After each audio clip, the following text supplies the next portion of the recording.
నమస్తే, welcome to మన Telugu TV special story. ఆంధ్రప్రదేశ్లో 2024లో జరిగిన ఎన్నికల్లో కూటమి ప్రభుత్వం భారీ మెజార్టీని సాధించి వైసీపీకి కేవలం 11 సీట్లకే పరిమితం చేసింది. దీంతో వారికి ప్రతిపక్ష హోదా కూడా దక్కలేదు. ప్రతిపక్ష హోదా కావాలంటే వైసీపీ నాయకత్వం న్యాయస్థానాలను ఆశ్రయించడమే కాక ప్రతిపక్ష హోదా ఇస్తేనే అసెంబ్లీలో అడుగు పెడతానని జగన్ భీష్మించుకుని కూర్చున్నారు. అంతేకాక జగన్తో పాటు ఆ పార్టీ ఎమ్మెల్యేలు 10 మంది కూడా అసెంబ్లీ సమావేశాలకు హాజరు కావడం లేదు.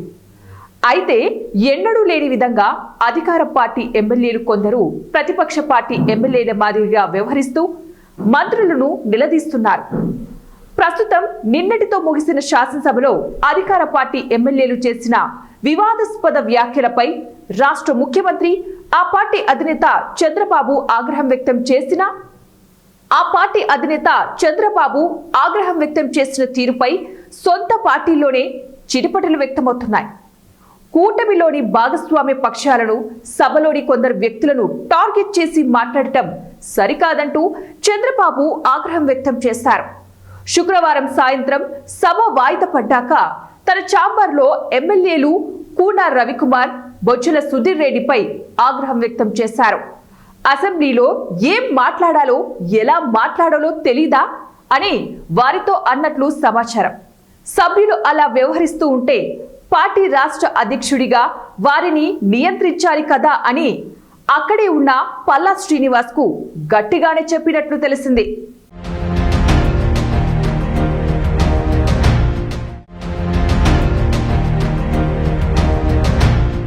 శుక్రవారంతో ముగిసిన శాసనసభ సమావేశాలలో తెలుగుదేశం పార్టీ ఎమ్మెల్యేలు వ్యవహరించిన తీరు పట్ల సీఎం చంద్రబాబు తీవ్ర ఆగ్రహం వ్యక్తం చేశారని తెలుస్తోంది. శాంతి భద్రతల అంశంపై చర్చ సందర్భంగా బొజ్జల సుధీర్ రెడ్డి ప్రభుత్వ తీరును ప్రశ్నించారు. కాలుష్య నియంత్రణ మండలి వ్యవహారంలో బోండా ఉమామహేశ్వరరావు ప్రభుత్వాన్ని ఇరుకున పెట్టేలా పవన్ కళ్యాణ్ తప్పుబట్టారు. నిధుల దుర్వినియోగం వ్యవహారంలో కూన రవికుమార్ ప్రభుత్వాన్ని ఇరుకున పెట్టేలా ప్రతిపక్ష పాత్ర పోషించారు. ఈ వ్యాఖ్యలన్నింటిపై సీఎం మండిపడినట్లు తెలుస్తోంది. పార్టీ ఎమ్మెల్యేలు కొందరు గీత దాటి మాట్లాడుతున్నారు. అది అసెంబ్లీ అనుకుంటున్నారా, పార్టీ సమావేశం అనుకుంటున్నారా? ప్రజల సమస్యల గురించి చర్చించాల్సిన చోట వ్యక్తిగత అంశాల ప్రస్తావనేంటి?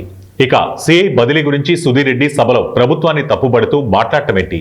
అధికార పార్టీ సభ్యులం అనుకుంటున్నారా, ప్రతిపక్ష సభ్యులం అనుకుంటున్నారా? ఎంతో సీనియారిటీ ఉన్న సభ్యులు కూడా పరిధులు దాటి వ్యవహరించడం ఏంటి అని చంద్రబాబు కోపగించుకున్నారు. సభలో ఎవరేం మాట్లాడారో అన్నీ నా దగ్గరున్నాయి. సభలో ప్రతిపక్షం లేదు, కానీ మీరే ప్రతిపక్షం కంటే దారుణంగా మాట్లాడుతున్నారు. నేను రోజుకు 15 గంటల పాటు ఎందుకు కష్టపడుతున్నాను? 5 ఏళ్ల వైసీపీ ప్రభుత్వంలో జరిగిన విధ్వంసం నుంచి రాష్ట్రాన్ని పునర్నిర్మించాలని, అభివృద్ధి చేయాలని శ్రమిస్తున్నా. మీరు బాధ్యత లేకుండా వ్యవహరిస్తే ఎలా? జగన్ ప్రభుత్వంలో ప్రజలు ఎన్ని కష్టాలు పడ్డారో తెలుసు కదా. మీరు ఎన్ని ఇబ్బందులు పడ్డారో మర్చిపోయారా? అప్పుడింత స్వేచ్ఛగా ఉన్నారా? వైసీపీకి ప్రజలు 11 సీట్లు ఇచ్చి ఇంటికి సాగనంపారు. మనం తప్పులు చేసి వాళ్లకు మళ్లీ అవకాశం ఇవ్వకండి అని ఎమ్మెల్యేలకు సీఎం మందలిచ్చారు.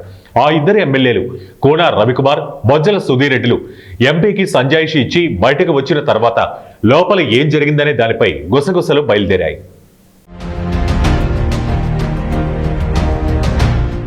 ఏదిలా ఉంటే వీళ్ల సంగతి సరే, ఆయన బావమరిది వియ్యంకుడు బాలకృష్ణ సంగతి ఏంటి? ఆయన వీళ్ళందరికన్నా ఎక్కువగా డ్యామేజ్ చేశారు కదా. సభలో లేని చిరంజీవి అబద్ధాలు ఆడుతున్నారని చెప్పి ఓ సామాజిక వర్గాన్ని పార్టీకి దూరం చేస్తున్నారు. ఆయన్ని మందలించలేదేమని ఈ ఎమ్మెల్యేలు అనుచరులు వ్యాఖ్యానించారు.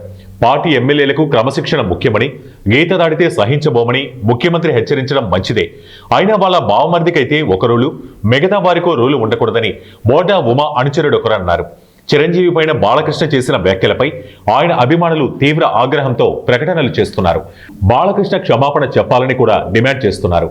ఈ నేపథ్యంలో బాలకృష్ణ శుక్రవారం శాసనసభలో తన అల్లుడు విద్యాశాఖ మంత్రి నారా లోకేష్ పక్కన కూర్చుని సుమారు 15 నిమిషాల పాటు మాట్లాడుకున్నారు. వాళ్ళు ఏం మాట్లాడుకున్నారనేది బయటకు రాకపోయినా ఖచ్చితంగా ఈ వ్యవహారమే అయి ఉంటుందని గుసగుసలు వినిపిస్తున్నాయి.